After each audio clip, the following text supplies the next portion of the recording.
rí pé ẹ̀kọ́ tó wà níbí ó make mí nì ọláì ẹ máa fún darúgbó ni last week ẹ̀mi ò ráyè mo ṣẹ̀ ní kó lọ gbé díẹ̀ wá ni ẹ máa bá mi lọ pẹ̀lú orí ètò yìí ni o lórí ètò tá a wà ń sìn ètò eléyìí títí yàtọ̀ eléyìí ló sọ pé whitening làwa ń tà lórí Facebook yìí we no dey do anything nothing we no dey see no evil hear no evil see no evil what we dey see na whitening na cream na kayamata. Divided by 357.5 $8. mo ti ní kó bá mi béèrè à ń gba dọ́là ń bí o wọ́n ti Amẹ́ríkà ló pọ̀ ń bí tán fẹ́ san dọ́là sẹ́rí pé cream là ń tà ẹ ṣe o whitening tó bá dẹ̀. divided by $357.50. Very simple. 96,000 divided by 357.50. Divided by. ó ti lọ béèrè réètì. mo ti béèrè títí. ẹ máa béèrè sí. 358 láàárọ̀ yìí. ẹ jẹ́ kí n béèrè ẹ jẹ́ kí n sáré ṣe fídíò ìtàn ẹ má bínú èmi àti ìjọ lẹ̀pọ̀ lẹ́ni. àjọ lẹ̀pọ̀. ẹ fáìn gan ẹgbẹ́ ọrùn yín sí o ti clear ẹgbẹ́ yín sọ̀rọ̀ ṣé wọ́n tẹ̀lé mọ̀ kí wọ́n yọ skin tag lọ́rùn yín.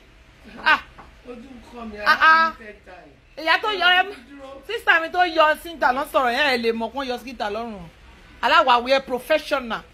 O kọ́ ta fẹ́ gbé sí orí ètò tó délé ni ètò tán ti ń retí fún ó ní àwọn drọ́ọ̀gì yìí ẹlòmíì kí wọ́n fẹ́ pupa ọkọ rẹ bá ti sá lọ wáyé pé torí dúdú ni wá bá fún bíi tí wọ́n kọ́ bá lè padà lé o.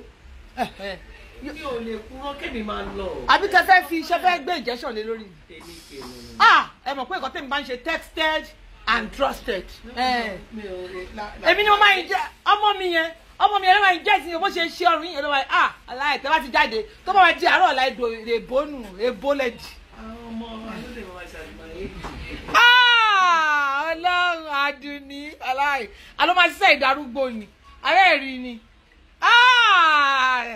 distributor tó ṣá prápra ó ní kí ló tiẹ̀ sọ́n sí ó ní fantastic èmi àti ẹ̀jọ̀ group on distributor nìyẹn aláì ó ta cream dànù ní ṣé inú òde dànù Dallas àbí Texas ó ta cream tí bá wá ṣe tán ó wà fi when you want to use this product it's for whitening o ọba mọ̀ pé after I just want to light a little bit don't use this one o this one go turn you òyìnbó aláì wọn lè gbọ́ ọkọ rẹ mọ́ nítorí síkún snatch my husband ọkọ wo ni wọ́n fẹ́ snatch yẹ parí wọ́n bá ti mọ ọkọ rẹ lò wọ́n yá ni Dáyọ̀ àbí kí ni mo sọ tí wọ́n tọ́jú ẹ̀ dáadáa tó bá tọ́jú ọkọ rẹ kí wọ́n gbà á wàláì wọn lè gbà á.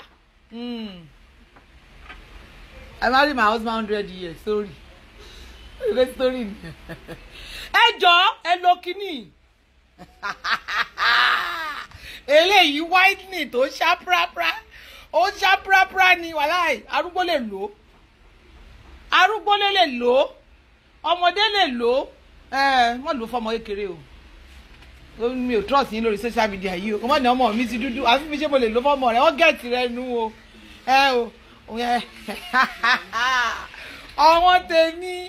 àwọn tèmi only administer by injection. Yes, you have to use this with a drip. You will use this together, this one and this one. Eléyìí ò ṣe yọ ni owó rẹ̀ sì wọ́n àlejò jábọ́ owó rẹ̀ wọ́n ẹ má jò jábọ́ bí wọ́n yọ tó bá ti fọ́ ẹ̀yin lẹ́sàn owó rẹ̀ o wọ́n lè ní kí ló tún máa ń sọ you know what ìgbà míì sometimes education orí ni ó lè lọ yunifásitì nígbà tí dáàdi mi ní àdùnní màlá ẹ̀ mo fẹ́ kó já ìtì kìíní àṣerọ́ ni mo ti yá o ó fẹ́ kó lọ ṣe psychology wàláì sí mo kàn waste years ní yunifásitì bá ṣe ń ṣe bí IT BIS ẹ̀ ni àbẹ̀ kí ló lókè lábá ní bá ṣe ṣe yẹn tán n bá ní òkè so psychology mo ti ọkọ ọkà mo tẹ̀lé pé ìyẹn ní ìmọ̀ fi ṣiṣẹ́ ní táwọn wo brain èèyàn táwọn wo read mind rẹ pé n tó ń rò àṣẹ rọ ni àṣẹ cream láfìtà ṣe ti ṣe cream àwọn tèmi ti gbá ski wọ́n ti gbá ski ọlọ́run wọ́n ti gbá sí don't take it orally o wá ti take it wá ti get rẹ àjẹpọ̀ wọn tá rẹ get rẹ nù wá ti mọ èwo làbúrò take it kí ló tẹ̀ mọ́ sẹ́yìn lórí kínní náà èwo làbúrò take it orally you have to use this by professional you're gonna use this through together They're gonna use it to inject your area. Why inject the debonu? Oh, the debonu. And for me, my skin is very hard. I don't have time for cream. I can't have patience for cream. They're using all these cream. I don't have. My lifestyle is very busy. I want to go on Sunday. Me go to injection. I want to lọ́wọ́. Injection. I want to be. Owó ti Trump náà fún mi nsìn. Owó ti Trump náà fún mi. Abẹ́rẹ́ owó ti Trump ní mi fẹ́ fi wọ̀nyí ni o. Àwọn ti Trump ló gbé wọlé. Trump ló ṣe ló Trump ló lè ṣe eléyìí fún wa. Ṣé ti ṣe? Ẹ̀wọ̀n rìkọ́dì ni. Ẹ̀wọ̀n mọ̀ sọ. Eléyìí fún àìná. Owó ti Yankee la rí níjọ́ Monday aláìjọ free advert yìí wọ́n dá o lórí ibi tó ti ń blog wa ní màmá ní ajẹ́ ń wo fún mi beauty world mo gbọ́dọ̀ lọ wo bó ṣe rí fún mi beauty world lọ́ba débi lọ́ba rí pé fún mi beauty world gbà. Ó máa wà ókè ẹ ti fún wa rí náà. Ṣé ti ṣírò ẹ̀ ni? Kí ni rate? 357.50 lówó. Oh, skin tag. So 96 gbogbo ẹ ní. Ẹdúró náà. Ó tí mo ra was 66,600. Mo ní kí ni 600. Ó tẹ mo ti wá tún sán lé gan. Because ẹdùn ṣe Amẹ́ríkà lẹ́yìn gbé ni ọ̀hún kútu $2 ló tún ti lọ lórí. Tẹ̀lé bẹ́ẹ̀ ni ṣé èyí mọ̀ conversion Amẹ́ríkà ni. Oh, simple now. Should be just divided. Divide there. Ṣé máa mú mi lọ sí Amẹ́ríkà? By naira ni. Ẹ ní mú mi lọ. Ṣé tó bá jẹ́ dọ́là? Ẹ rẹ̀ jọ. Tó bá jẹ́ Ẹ dọ́là. fẹ́ mú lọ sí Amẹ́ríkà. Simple now. Èló ni rate? 357.50. Lówó. Ẹ lè parọ́. Accountant. So nìyẹn. Thank you. Wọ́n jẹ́ 90. Cream was 66,600. That was 30,000. Wọ́n jẹ́ 96,600. Okay. Divided. Mo lọ léèwé àwọn ọmọ tẹ́ ẹ̀ bá sọ yìí ni àwọn ọmọ tó máa ń kà yìí àwọn eléyìí ṣẹlẹ̀ àwọn eléyìí tiẹ̀ ni àwọn eléyìí tẹ́ ẹ̀ bá sọ̀rọ̀ yìí kírìmù ti dorí wọn eléyìí yóò gbádùn o kírìmù kẹ̀ eléyìí kò gbá Samuel ok má ṣiṣà tó bá pọ̀ òkúta ẹ̀ bá sọ̀rọ̀ ló wà òkè bọ̀ ṣẹ́rẹ́ lè wọ́n ti gorí òpè kírìmù ti dorí ẹ̀rù ní kí ni mò ń sọ̀rọ̀ jẹ́sàn lọ́wọ́ jẹ́sàn tó gbé tó yẹ pé gbé bọ́dì ẹ ilé ìdánwò pè ní gbé bọ́dì ẹ gbé sóòlù ẹ olóúnjẹ rẹ gbé bọ́dì ẹ gbé sóòlù ẹ kí ló dé jẹ́ kí n ṣe kí ni èmi àti.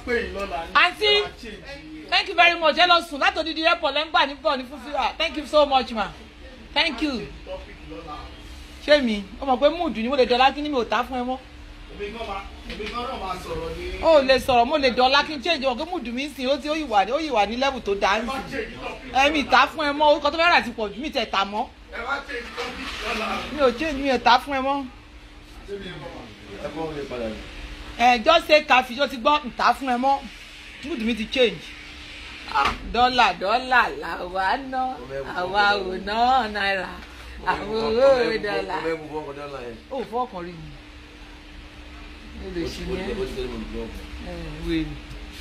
Anyway, my skin is very hard, and for me, you know what?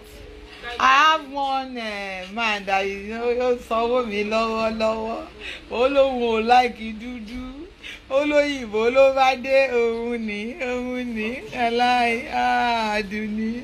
Ọ̀nù eléyìí pọ̀ ni. You have to mix these three together. Yes. Ẹ ti rí i pé glutamate white ni ẹ ti rí powder nìyẹn. Wọ́n wá fi gbogbo eléyìí ni wọ́n kó sínú drip fún ọ. Wọ́n wá jẹ́ osùn. Yọ̀dà bí kò wà nílé hospital nugget rẹ nu sí wọ́ọ̀lù ẹ̀ funfun. Ọ wá sùn sí inú yàrá rẹ. You can ask the nurse to do it. You can ask the doctor to do it. And you will sleep. And they will put this on your.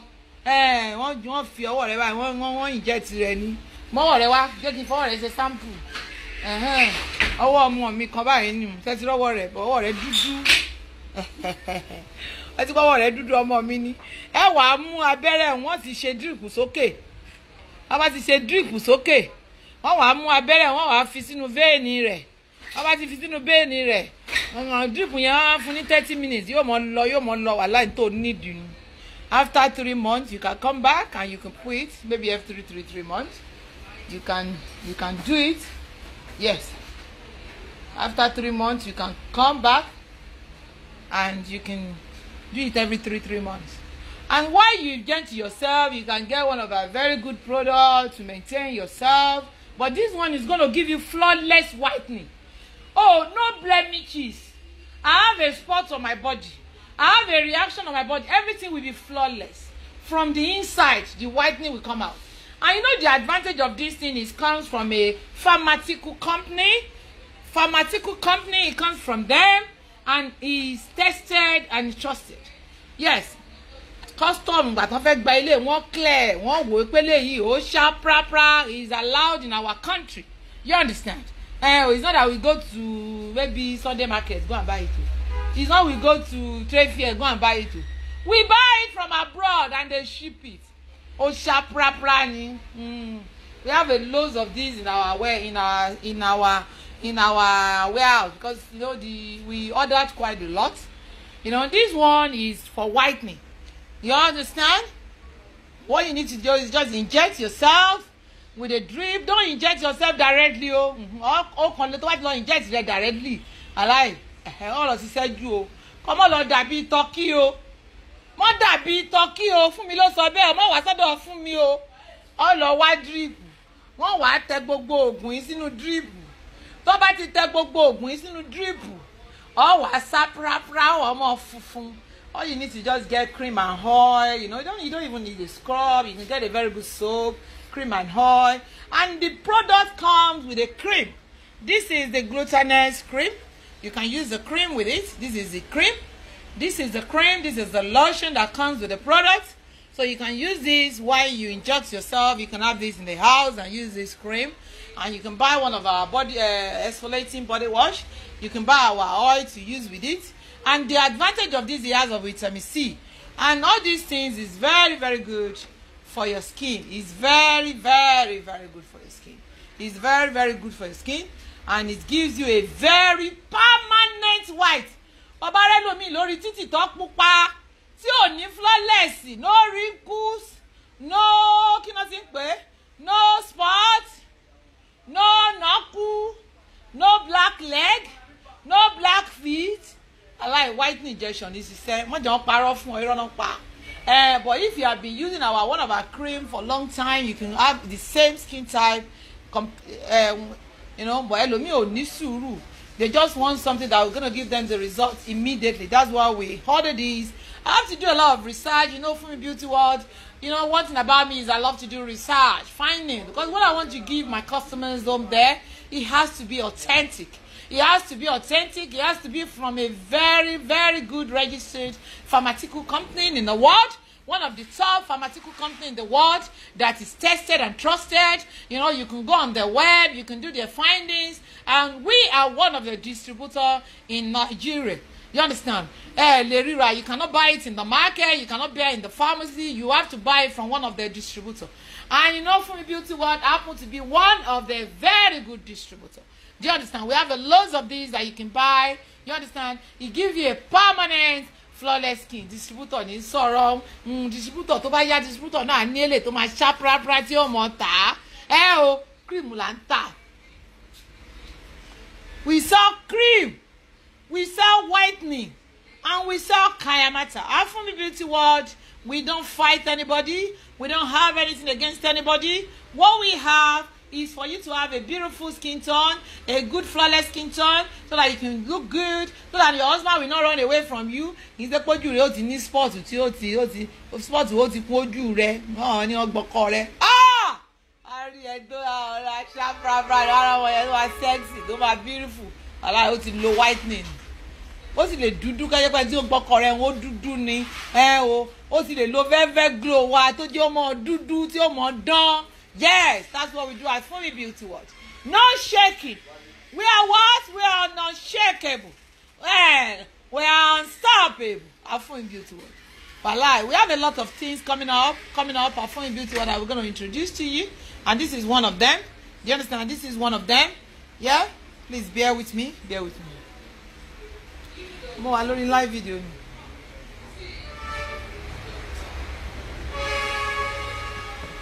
We have one of these that is so beautiful that you can get, and you just use it. You have to get a drip.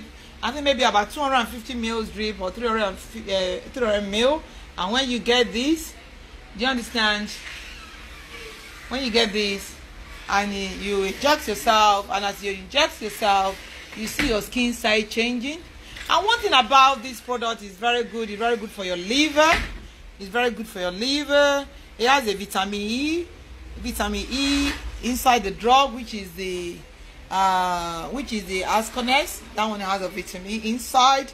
It has a lot of vitamin C. It has a lot of things that is going to be benefit to your body. It's not just whitening, and all these things, everything, all these things that you have in your system is going to clear it, and it's going to make your skin come out whiter. And the glutinous inside this injection is going to give you that whitening that you deserve. That's one thing. That's one thing good about this particular product. I'm going to read the profile about this particular product for you. I pray I see it. You understand? So that's one thing about this particular. This is one of these particular products. It's very good. I'm going to give you. There's no side effect. It has more of advantage. There's no side effect. There's no side effect in this particular product. There's no side effect. There's no side effect at all. There's no side effect. You're not going to have a side effect in the process of using this particular product. Rather, it's going to have of a benefit to you. It's going to have a benefit. And there's no age limit in using this particular product. There's no age limit. There's no age limit in using this particular product. So it's a product that you're going to use. It's a product that you're going to get more advantage from it. I'm going to tell you, when you look on our page, you see the advantage of using this particular product. Our glutinous drip contains 1,200 ml glutathione, which is this. This is 1,200 milligram, which you can see. Have you seen it? 1,200 milligram, which is the whitening part of it. And we have 300 milligram of theostric acid. Have you seen it? Which is this? Which is this? Do you understand? And you have 10 milligram. You have 10 milligram of vitamin C. So you're gonna mix these three together. I'm gonna mix these three together. You're gonna mix these three together, and each box contains 10 vials. Do you understand? Which make a total of 10 viral per set.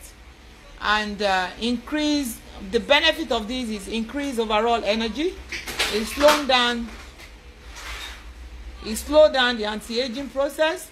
It whitening the skin, and it detoxify your liver. It detoxify, that means it cleanse your liver system. It contains a strongest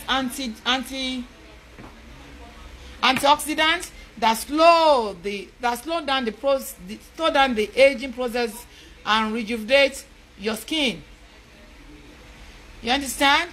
It contains, and our glutinous tablet contains, I haven't shown you the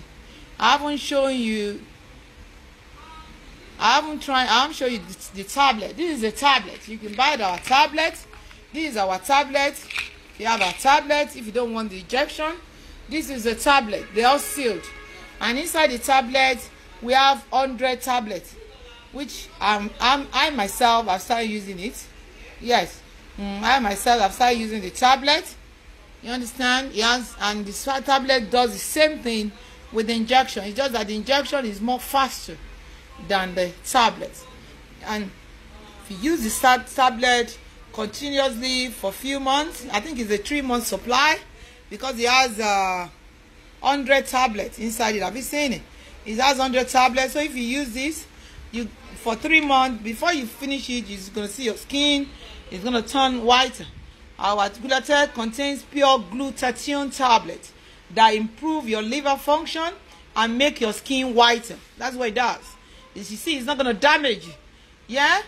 The only side effect is that the melanin suppression. You know, when the melanin in your skin is what makes your skin darker. When the melanin that we have on our skin is what makes our skin more darker. So this product is going to reduce the level of the melanin in our body and make our skin whiter. Is that not wonderful? Is that not wonderful? So if you want to use the tablet, that's the tablet. If you want to use the injection, this is the injection. Have you seen it? This is the injection. So it depends on what you want to use. If you want to use the injection, that's the injection. Okay, if you want to use the tablet, are you with me? You can use the tablet. So it's a very good product. It gives you a Yibo look. It makes you more whiter, flawless whitening without knuckles. I have a dark knuckles. When you start using the product, this particular product automatically is going to clear your dark knuckles. And because it has vitamin C inside, it's even more helpful to your skin, to your system. And it's going to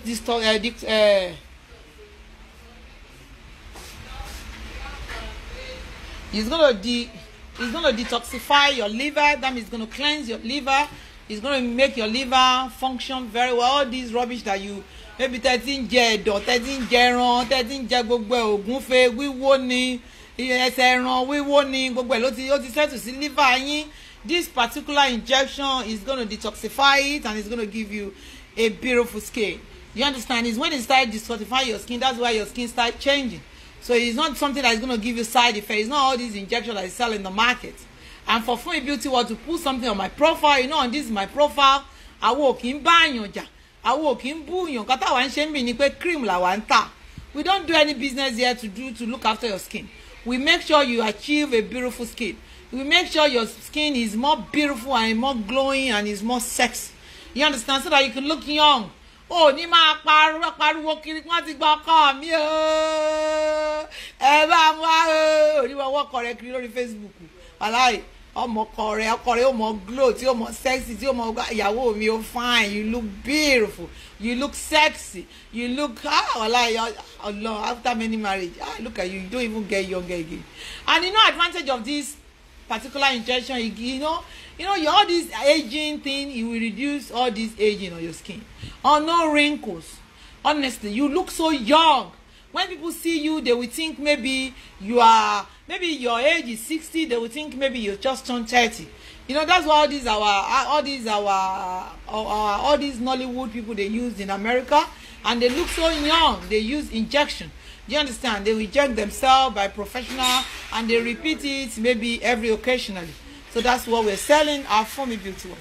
Our Funmi Beauty World. Walai, whitening, to sharp, and when you buy the injection, you can buy the glutinous Snow White cream with it. And you can get one of our oil with it. Yeah, we don't want to buy the oil because it's very expensive, so that you can, once you buy the injection, you just get the glutinous lotion. We give you one of our whitening, or you just use it to maintain yourself. If you don't want the injection, you can use the tablet as well. And when you start using tablet, you use the glutinous cream and the oil with it to maintain everything. Thank you, my beautiful people. I've got to go. You see, I've been on this live video since, because last week was a very busy week for me. I told you that our 10 years anniversary is loaded. Unloaded. Yes, so yes, don't sit around there and start looking for somebody that snatched something. Nobody snatched my thing. My screen is still in my office. Yes, so